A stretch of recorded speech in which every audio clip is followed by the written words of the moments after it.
Deputy Prime Minister and like to call the Deputy Leader Opposition to conclude the substantial part of this debate. No? Why is that? Oh.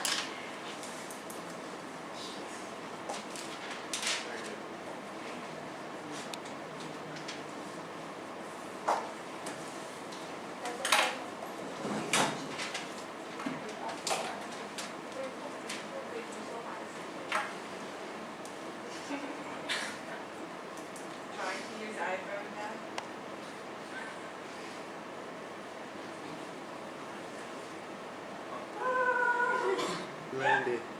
Like. Say cheese. Landy. No. Uh. Honest. What are you doing?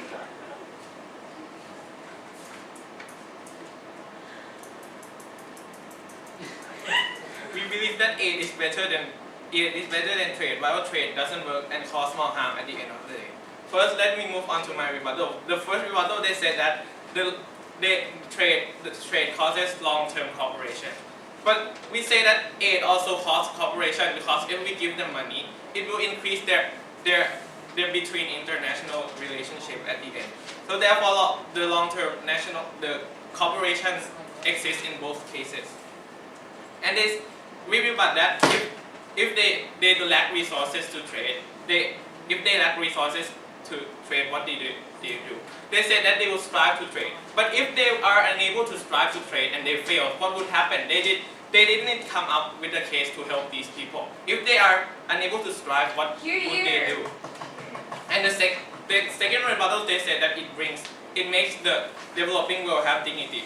I want to say that when you trade with another countries, your economy is going to rely on the developed countries anyway. So therefore, they are going to rely on the developed country at the end, like aid.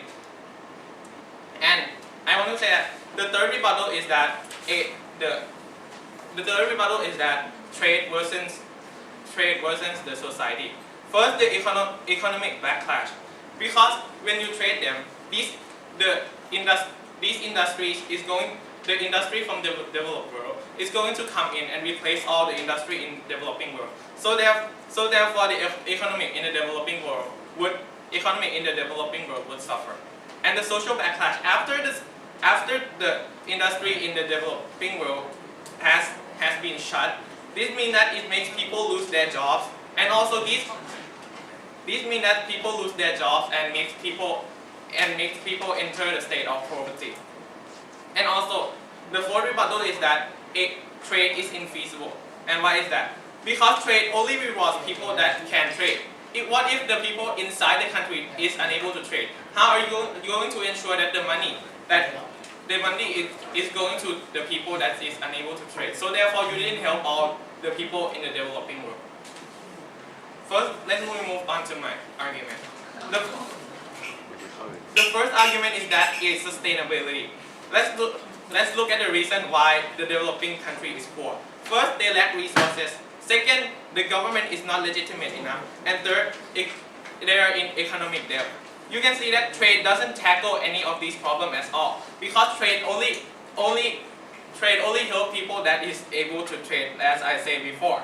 So therefore, if they lack resources and government is not legitimate enough and they are in economic debt, how come they are going to trade these? So therefore, trade is infeasible. And aid solves these problems directly. Because if they lack resources, we provide them aid, we provide them money, and if government is not legitimate enough, we have humanitarian aid, which we go into the country and give them money directly. And if they have an economic debt, we give them money and helping. Giving them money is like decreasing their debt at the end. And the second argument is about aid flexibility.